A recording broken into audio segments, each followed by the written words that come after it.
la asesoría financiera en Deloitte, y Ezequiel es profesor de nuestra casa en la especialización en finanzas, da la materia de fusiones y adquisiciones, y es socio de Reutemann Abogados. Así que muchas gracias y buenas tardes y bienvenidos. Soy Verónica Navarro, directora de Relaciones Institucionales del ICDA. La idea es intercambiar algunas preguntas, algunas ideas que nos sirvan justamente para profundizar un poco esta temática, y estamos abiertos también a que en el chat, quienes nos estén escuchando y viendo de manera virtual, puedan ir dejando sus comentarios y sus preguntas para que los profesionales luego se los puedan contestar.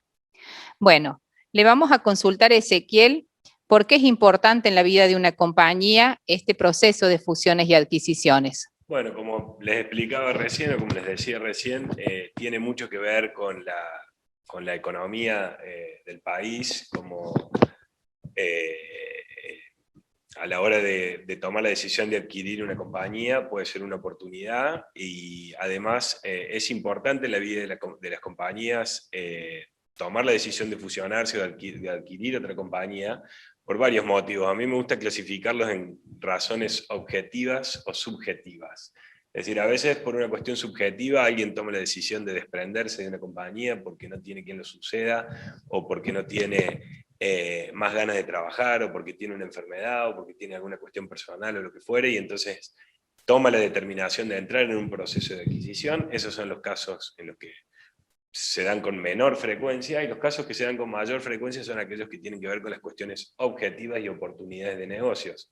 Entonces se da la fusión entre dos compañías o la adquisición de una compañía muchas veces para ganar mercado, o para poder entrar en un mercado en donde uno no está, o para, por ejemplo, conseguir alguna compañía que ya tiene alguna habilitación para realizar alguna actividad que yo quería realizar con mi compañía, y eso me hubiese llevado mucho más tiempo, o entrar en un mercado que me hubiese tomado muchísimo más tiempo a entrar, cuando es mucho más fácil adquirir una compañía que ya tiene tiempo en el mercado, ya tiene presencia en el mercado. Entonces es muy importante tomar en consideración ese tipo de cuestiones, las cuestiones objetivas y subjetivas, y eso es lo que hace o le da una importancia especial a esta materia.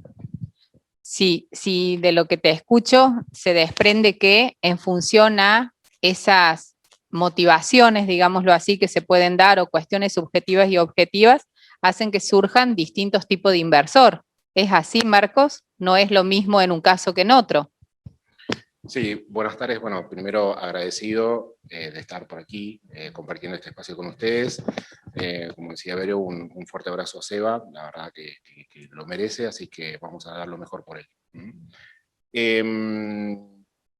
Sí, la verdad que hay muchos motivos y mucha adrenalina puesta en lo que es fusiones y adquisiciones, ¿no? Cuando una empresa decide, o los accionistas, mejor dicho, de una empresa deciden encarar este proceso de fusión y adquisición, entran en el juego varios factores a tener en cuenta. Por un lado, las ganas de crecer, por un lado, para una empresa, y por otro lado, las ganas de buscar nuevos horizontes para los accionistas cuando vean que su ciclo de vida como accionista está llegando a su fin, digamos, ¿no? Entonces, entre esos dos aspectos va a estar un proceso que nosotros usualmente llamamos como ordenado, ¿no? En donde buscan cada uno maximizar su posición, digamos, ¿no? Hay una cuestión que me gustaría agregar, y es que también es muy dinámico este tema de las fusiones y adquisiciones, porque varía el pico en la industria en la que van ocurriendo las adquisiciones de compañías. Es decir, hoy, por ejemplo, está muy en auge en nuestra región o en toda Latinoamérica la adquisición de compañías tecnológicas. En otra época ha estado en auge la adquisición de compañías industriales que están en la industria automotriz. Durante algunos años hubo mucho auge con temas de minería o temas de petróleo. Entonces, También eso va modificándose y está en íntima vinculación con la inversión extranjera directa, porque tiene que ver con lo que pasa en un país o lo que está ocurriendo en un país, y el mercado de las fusiones y adquisiciones varía en los diferentes países y va cambiando en las diferentes industrias según las condiciones políticas y económicas del país. Entonces, si hay algún país, por ejemplo, que tiene habilitaciones para realizar la minería a cielo abierto, por ejemplo, probablemente haya más adquisiciones de compañías en ese rubro que en otros. Hoy, por ejemplo, la mano de obra y los recursos humanos en tecnología en nuestra región son muy capacitados y bastante más convenientes de contratar que en otras regiones del mundo, y entonces por eso está en auge. Es decir, es importante tener en consideración que dependiendo de los factores económicos y políticos de los países, el mercado de las fusiones y adquisiciones varía de industria a industria. Y en nuestro país, además de las tecnológicas, ¿qué otra rama de la actividad hoy demuestra interés por parte de los inversores? ¿Y cuál es esa estrategia? ¿Hay alguna estrategia para buscar inversores?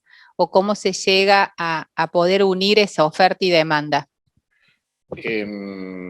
Vamos por lo último. El proceso de fusión y adquisiciones es ni más ni menos que unir oferta y demanda de liquidez y de visiones de negocio, digamos, ¿no? Eso es. No es algo de connotación negativa, todo lo contrario. El mundo, y en los últimos 40 años el mundo cada vez más se fue moviendo en función de las fusiones y adquisiciones, como bien decía Ezequiel, en función, buscando las ventajas competitivas y comparativas que cada uno de los distintos negocios pueda tener, ¿no? Y de esta manera lograr lo que se denominan sinergias en eficiencia, sinergias en costos, sinergias en mercados. Cada uno busca mejorar su posición competitiva a través de este proceso de fusión y adquisición.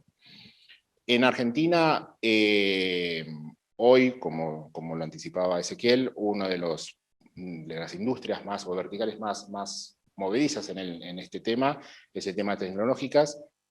Córdoba no es ajeno a esto con su clúster tecnológico, la verdad, ha hecho un gran trabajo en desarrollar emprendedores, desarrollar startups y negocios que tienen calidad y solvencia como las mejores del mundo, y por eso son muy requeridos. También Argentina no es menor lo que es agroindustria. La agroindustria tiene de por sí una ventaja comparativa histórica argentina, y últimamente con todo el agregado de la tecnología de transformación digital, tiene una ventaja competitiva en determinados sectores donde es mucho más eficiente producir aquí productos o materia prima, o ciertas partes de una cadena de valor que después en el mundo pueden ser parte de una cadena de valor global de lo que es la cadena de alimentación, por ejemplo, ¿no? Otro sector también muy pujante acá en Argentina es el tema de farma, o sea, todo el tema de laboratorios. Hubo una fuerte inversión en talento y en investigación y desarrollo, en lo que es biotecnología, en lo que es cuidado de salud. Eso también Argentina con distintos grupos nacionales y emprendimientos, y también en conjunción con universidades e instituciones científicas, han logrado estar en punta en lo que es en materia de salud, y también es un área donde está teniendo bastante auge, digamos, ¿no?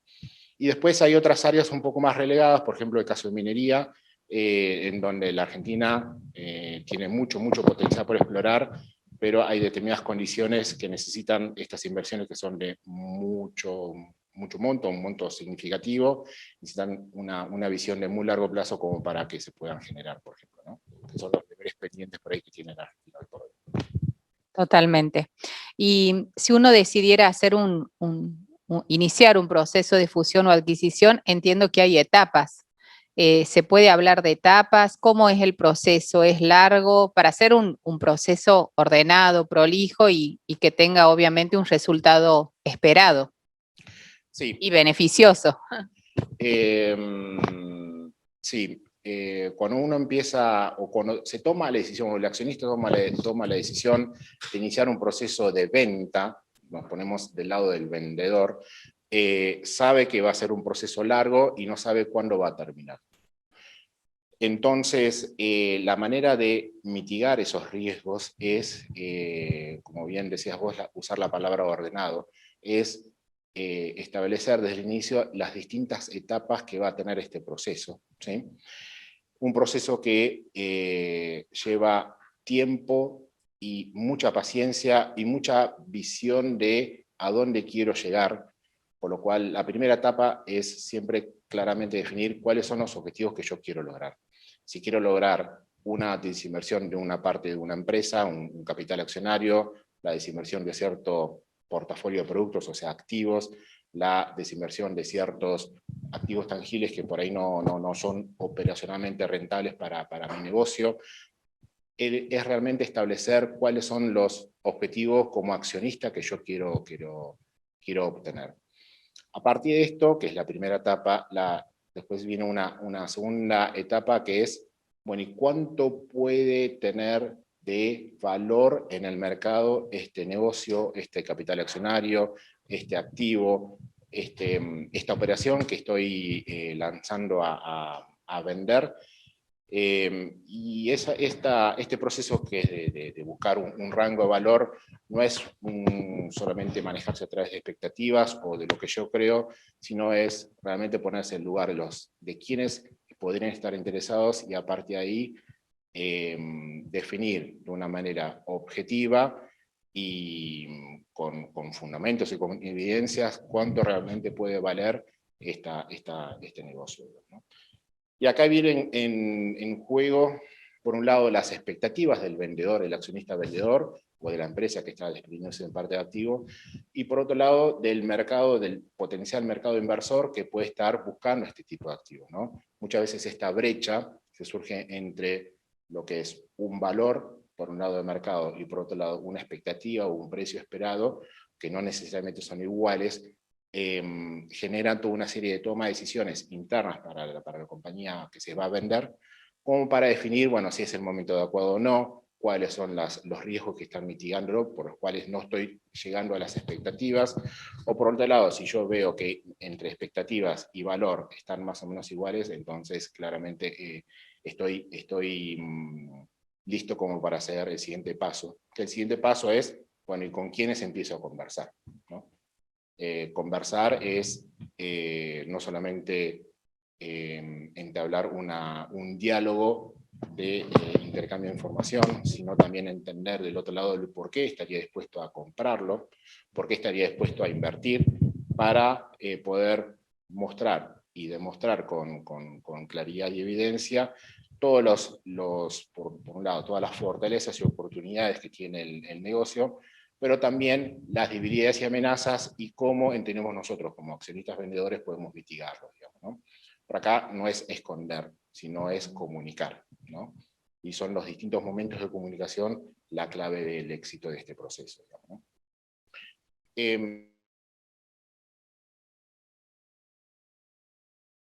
Vamos encontrando los potenciales inversores, que son momentos por ahí más de eventos jurídicos en muchos casos, como puede ser recibir una oferta no vinculante, que después lo dijo Ezequiel para explicar esos conceptos, un proceso de due diligence, que es en donde un inversor busca confirmar ciertos aspectos económicos, financieros, comerciales, fiscales, previsionales, todos los aspectos que regulan la actividad de un negocio, que lo busque confirmar como para decir si realmente estoy listo como para hacer la inversión definitiva, que es cuando se hace la firma y el cierre de la transacción, digamos, ¿no?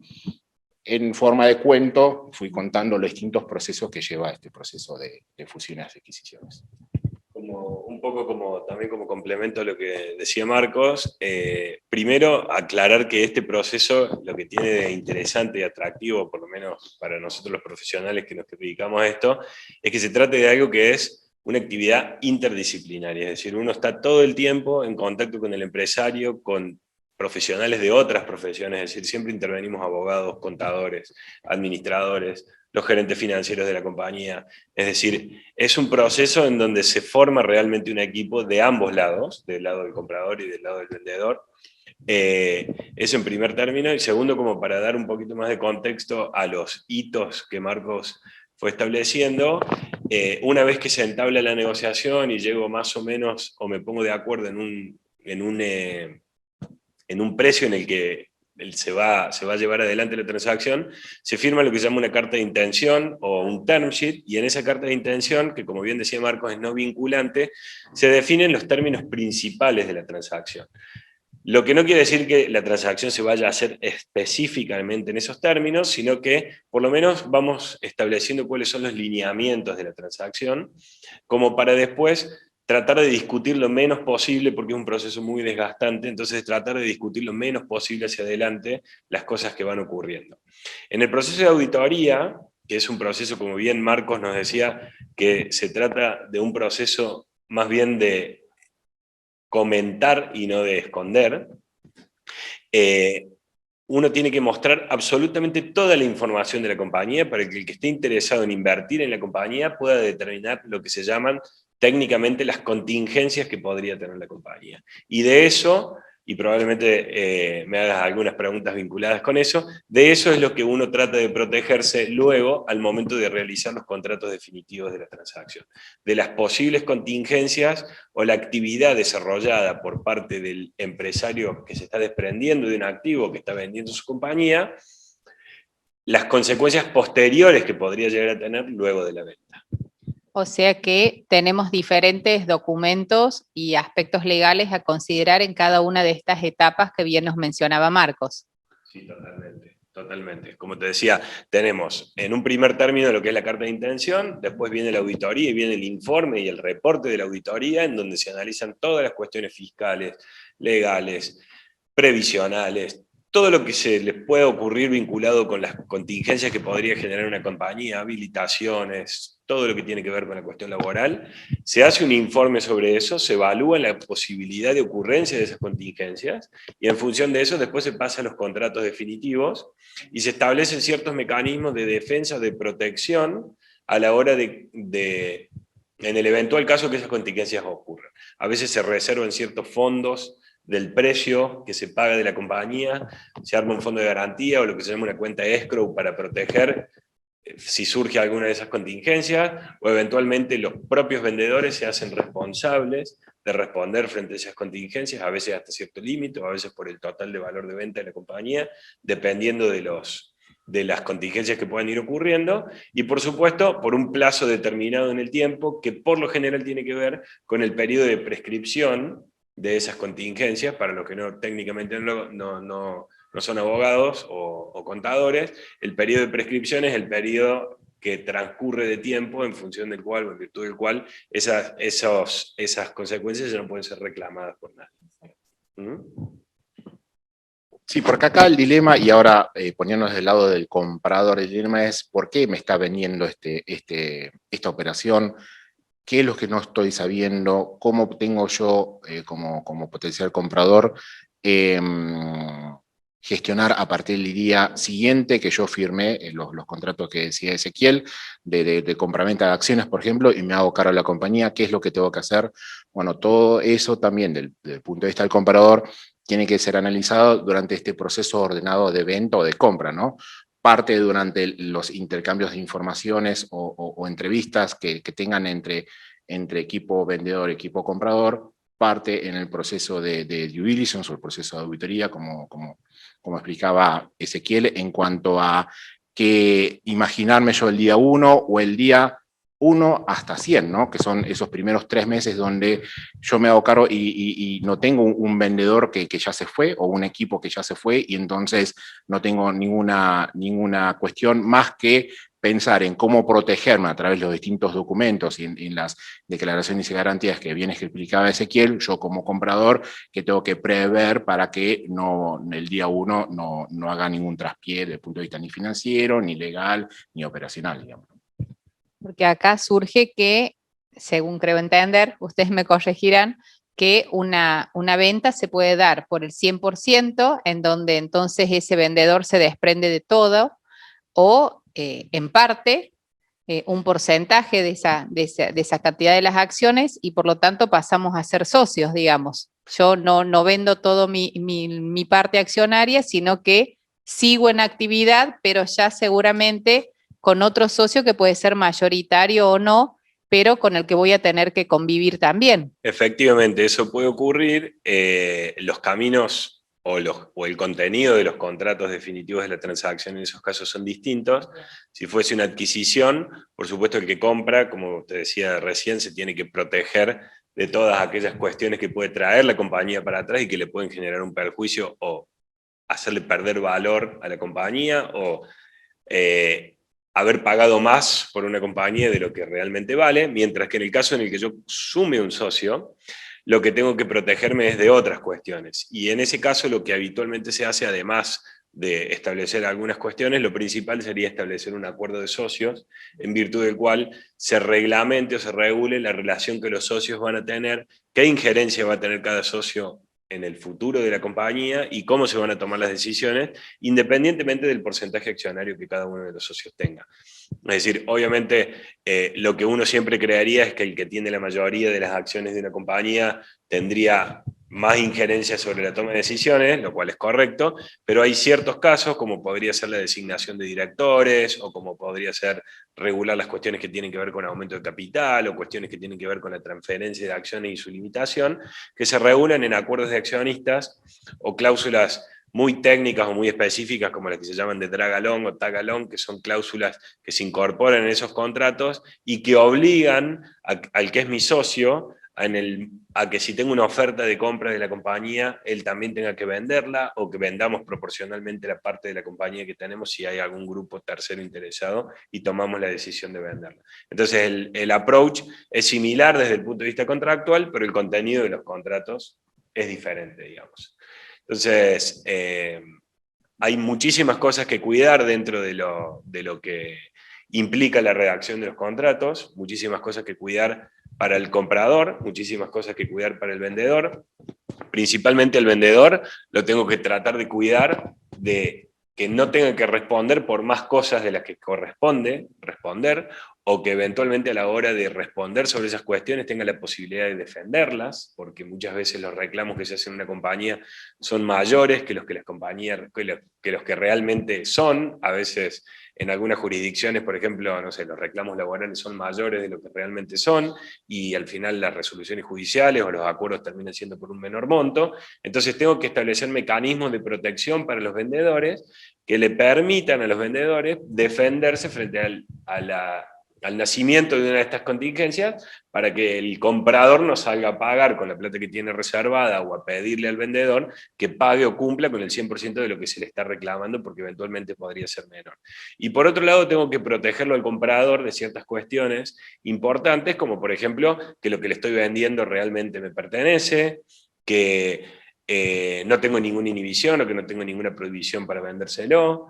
Se establecen muchas veces muchas cláusulas de no competencia y de no llevarse los empleados. Es decir, si yo soy alguien referente en la industria y me están comprando mi compañía porque una compañía es referente en la industria, lo más probable es que en ese contrato se establezca una restricción para que los socios, los principales directores o los accionistas de esa compañía tengan una restricción de competir con esa compañía por X cantidad de tiempo, que no puedan llevarse los empleados de la compañía, que no puedan competir con los que no puedan, digamos, salir a buscar los principales proveedores o clientes de esa compañía, porque si no perdería sentido lo que tiene que ver con esto. Entonces ese tipo de cuestiones son las que se protegen en los contratos, y después existen los que se llaman, además, las indemnidades, que son aquellas protecciones que se le dan al comprador frente a cuestiones que pueden surgir, principalmente impositivas y laborales, en donde uno dice, bueno, frente a cualquier situación fiscal que podría poner en riesgo material la continuidad de la compañía porque surgió,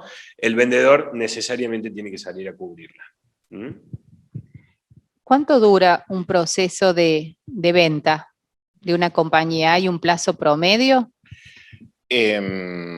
Sí, hay un plazo promedio en donde es usual que se defina si el proceso se puede lograr exitosamente o no.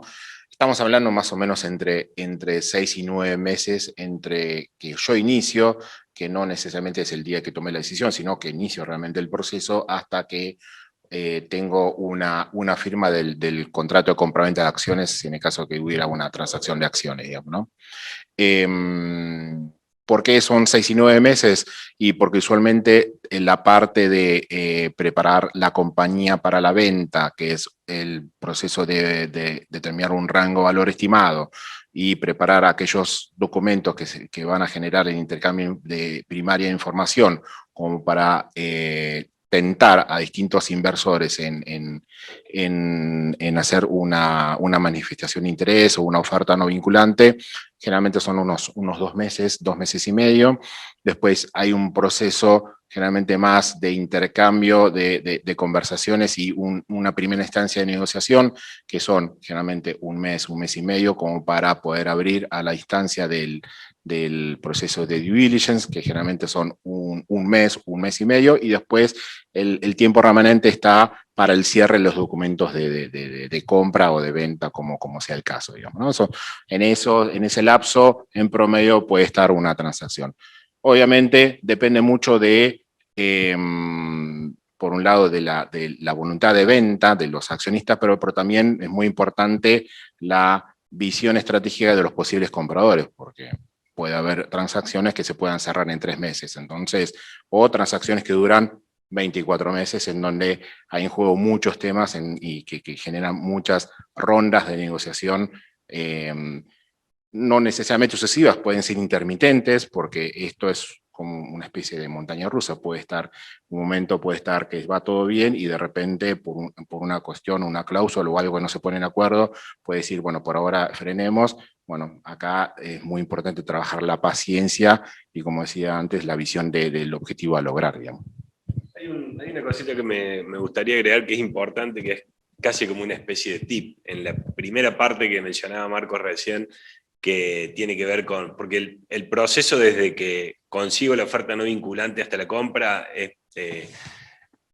está bastante estipulado y es bastante esquemático lo que va ocurriendo. Lo que es muy importante, sobre todo en la cabeza de los vendedores, es lo que ocurre antes. Y hay una práctica que es muy sana, pero no es habitual en los vendedores, porque muchas veces los vendedores creen que han venido haciendo las cosas siempre bien durante todo el tiempo que han manejado sus compañías. Hay una práctica que es muy sana, pero que no se utiliza lo suficiente, es la de contratar a alguien que me pueda hacer el análisis, porque el análisis previo que yo puedo hacer de mi compañía es idéntico, o ya sé cuál es el análisis que voy a hacer posterior, o que va a hacer el comprador posterior de mi compañía. Entonces es muy sano hacerlo para uno ya estar en conocimiento de las cosas que podrían llegar a surgir. Eso te hace mucho más fuerte a la hora de negociar, primero, y segundo, te pone en alerta o te permite mejorar cuestiones que uno estaba haciendo mal, puede ser desde el punto de vista legal, puede ser desde el punto de vista estratégico, hay muchísimas cuestiones que uno puede notar y mejorar en forma previa, y segundo, uno se puede preparar, mejorar, y no sorprenderse a la hora de recibir las observaciones que el comprador podría llegar a tener. Entonces, ese detalle es importante, es una práctica que es muy sana y que no muchas compañías lo hacen, y que creo que es importante destacarlo porque no es muy conocido por todo el mundo empresarial, digámoslo así, por decirlo de alguna manera. Si te entiendo bien, corregime si no, sería óptimo para poder ubicar en qué estamento, digamos, o en qué estadio me encuentro como empresa y poder ajustar algunas cuestiones contables, tributarias, laborales, y poder a lo mejor pedir después un mayor valor de mi compañía si logro mejorar mi funcionamiento, mi rendimiento, no sé, a lo mejor tengo la expectativa de vender mi empresa. Sé que tengo que ajustar porque por más que diga que hago las cosas bien, yo sé que no hago todo bien. A lo mejor me tomo 1 o 2 años para ajustar todos esos detalles y después iniciar un proceso de venta. Sí, por ahí relativizo el tema del 1 o 2 años en cuanto a tomarse, sí, un periodo anterior como para prepararse para la venta, digamos, ¿no? Mucho surge de estos análisis, lo que sería una especie de pre-due diligence por parte del vendedor, junto con un análisis de valor, en donde la combinación de los resultados de pre-due diligence más la combinación del valor pueden dar un potencial precio de lo que puede ser la transacción. Y cuando alguien ajeno a la compañía, ajeno a la gestión, pone sobre la mesa un determinado valor en función a determinadas análisis y evidencias que encontró, poniéndose con un gorro totalmente objetivo, surgen muchísimas preguntas por parte y muchísimas dudas, muchísimas cuestiones por parte de los accionistas, del directorio, de la gerencia de la compañía, diciendo, ¿y por qué esto y por qué no lo otro? Digamos, ¿no? Y ahí empiezan a surgir, bueno, ¿y qué tendríamos que haber hecho? Y si hacemos esto para adelante, ¿cómo cambia el valor? Y empieza a trabajarse en exactamente la preparación de la empresa para lograr el principal objetivo del accionista, que es maximizar el valor, su valor como dueño, como accionista de la empresa, digamos, ¿no? Y en el caso de las empresas familiares, recién ustedes mencionaban el tema de pymes agroindustriales o industriales o las mismas empresas tecnológicas, que a lo mejor no son grandes compañías en cuanto a accionistas, digamos, y que no tienen un valor o no cotizan en bolsa. ¿Es el mismo procedimiento, pero en menor escala? ¿Cómo han vivido alguna experiencia en ese sentido? Empiezo de ahora, Ezequiel, que tiene más experiencia, más años que yo. Sí, el proceso es similar. No cambia nada si es grande o es chico.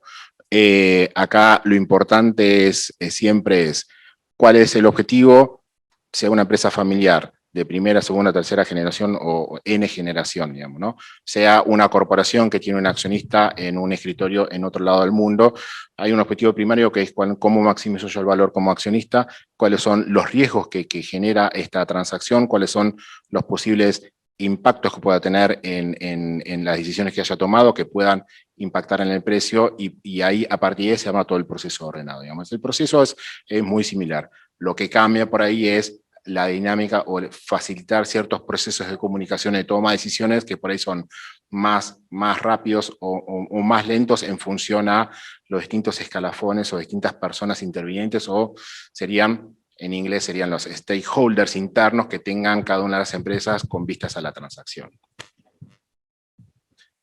Sí, no mucho más para agregar. La verdad que los procesos son muy similares y las cosas de las que hay que cuidarse son muy similares. Lo que pasa es que a veces en transacciones donde se trata de una empresa familiar o de una pyme, hay ciertas cuestiones o ciertos negocios que se mezclan familiares que en una empresa profesionalizada o una empresa más grande no ocurren. Por ejemplo, nos ha tocado a nosotros intervenir en transacciones en donde el dueño de la compañía tenía sus vehículos, algunos campos de propiedad de la familia, algunas cosas dentro de la compañía, y entonces hay algunas cuestiones adicionales que se pueden llegar a tener que tomar en consideración a la hora de vender la compañía, o cuestiones previas que tienen que ocurrir y que se incluyen en los contratos, como por ejemplo sacar los vehículos, sacar las propiedades o algunas cuestiones, y obviamente eso resta de lo que es el valor de la compañía, y a veces no digo que entorpece lo que es el proceso de venta, porque no lo entorpece, sino que simplemente hay que tenerlo en cuenta o en consideración a la hora de redactar los contratos, y por ahí demora lo que se llama habitualmente el cierre de la transacción, o en inglés lo que se llama el closing de la transacción, en donde finalmente se termina pagando el precio y se hace la entrega de las acciones o de la entrega de la compañía, digamos. Entonces, el proceso es muy similar. A veces cuando la empresa no está muy profesionalizada o la empresa no es una empresa familiar, a veces ocurre que se mezclan ciertas cuestiones. Pero lo que no quiere decir que los valores sean distintos. Hay veces que empresas familiares pueden tener un valor mucho más grande que empresas profesionalizadas o empresas. Y lo que se maneja, o el rango de empresas que se maneja en la región, diría yo, salvo casos muy excepcionales, es lo que en el mundo se denomina mid-market, digámoslo así, que serían ventas de compañías entre los 1, 5 a 500 millones de dólares, más o menos. Eso es lo que se llama el mid-market, digamos. Entonces ese es el mercado que manejamos más o menos en la región, a diferencia de Europa o Estados Unidos, donde puede haber transacciones que son súper billonarias. Si bien hay algunas excepcionales que ocurren, los números, por supuesto, en Estados Unidos y en Europa son diferentes que los que ocurren en Sudamérica y en nuestra región. Una consulta más. ¿Se da el caso o se puede hablar de una venta en el caso de alguna empresa que esté cerrada, que haya dejado de funcionar? podemos contestar los dos. Sí, sí. Vamos, y yo lo contesto desde el punto de vista financiero y él lo va a contestar desde el punto de vista legal porque tiene esos condimentos claramente para una empresa dormant, digamos, o una nutshell, como se quiera, ¿no? Hay determinadas cuestiones que hay que tener en cuenta desde el punto de vista financiero de qué queda en esa empresa dormida, porque la empresa dormida no significa que no tenga activos y pasivos, simplemente lo que no tenga operación. En muchos casos, ¿qué puede suceder? Que haya quebrantos impositivos, que haya créditos fiscales, haya alguna marca, digamos, dando vuelta, algún pasivo también dando vuelta, o un pasivo ambiental, por ejemplo, ¿no? En donde haya que considerarlo a la hora de evaluar o darle un valor a la venta de una entidad legal que esté dormida, digamos. ¿Sí? Y desde el punto de vista jurídico, por supuesto que todos esos temas hay que tomarlos en consideración. Habría como una especie o habría que definirlo en dos etapas. Si la empresa todavía está lo que se llama in bonis, es decir, puede tener pasivos, puede tener activos, puede tener solo activos y de haber dejado de estar en funcionamiento.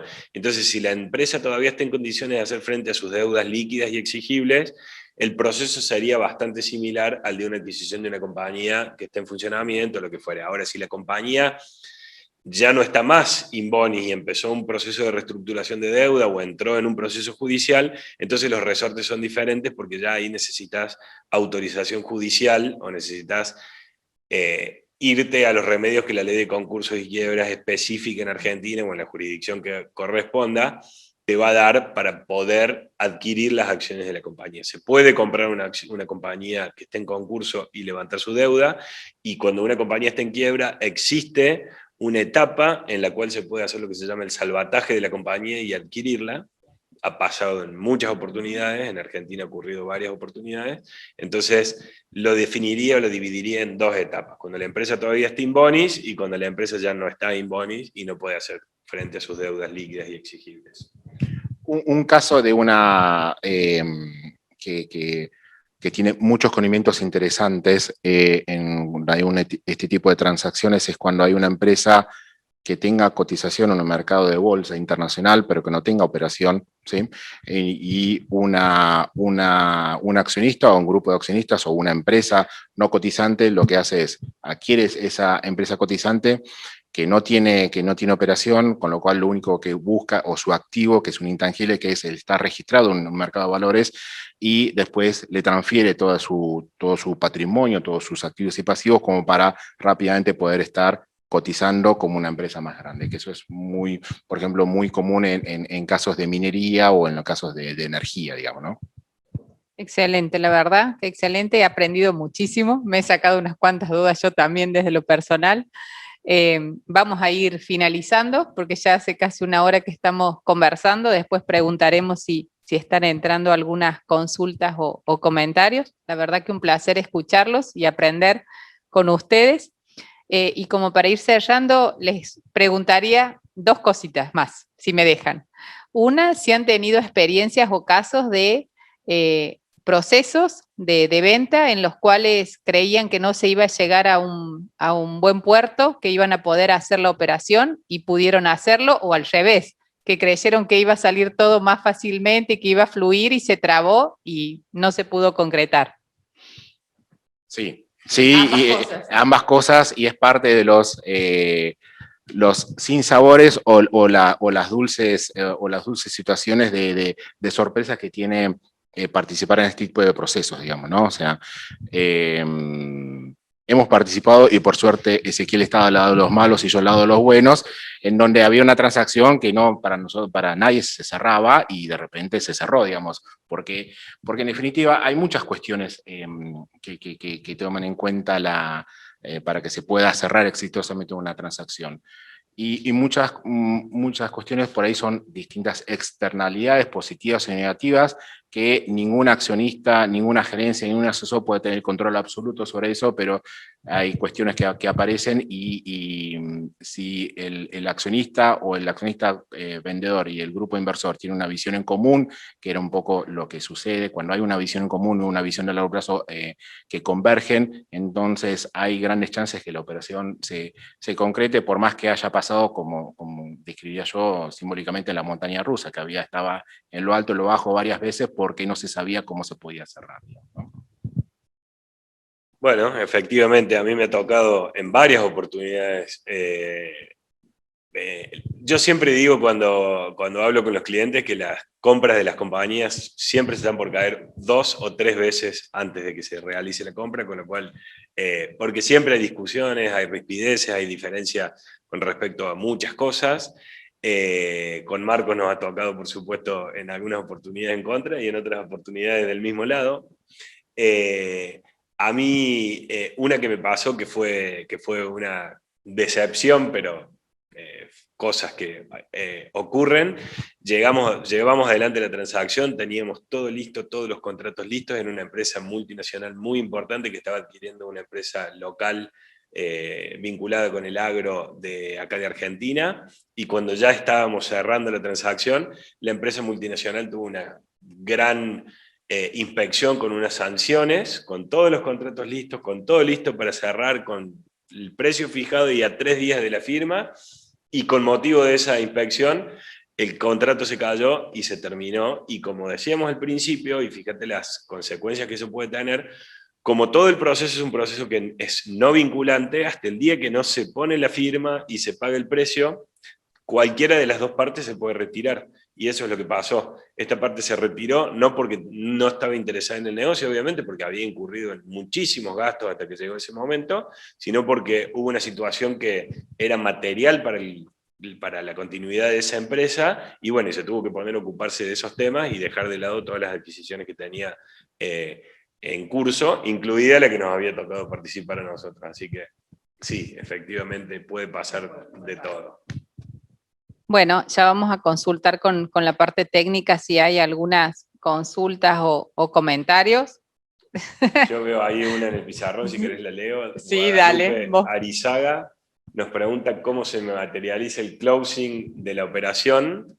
El closing de la operación, empiezo yo y después te doy, Marcos, pero básicamente cuando uno hace estos contratos, o este tipo de contratos, como son contratos complejos y hay muchas cosas para hacer, porque a la hora de terminar con la venta de una compañía y hacer el traspaso, no solamente pago el precio y al día siguiente empiezo la compañía, sino que tengo que aprobar la gestión de los directores, tengo que reemplazar el directorio, tengo que hacer actas de asamblea, tengo que hacer actos previos, a veces tengo como condición que transformar la compañía de una SRL a una sociedad anónima. Tengo un montón de cosas que eventualmente podrían surgir, innumerable cantidad de cosas, no me puedo poner a enumerarlas porque son muchísimas.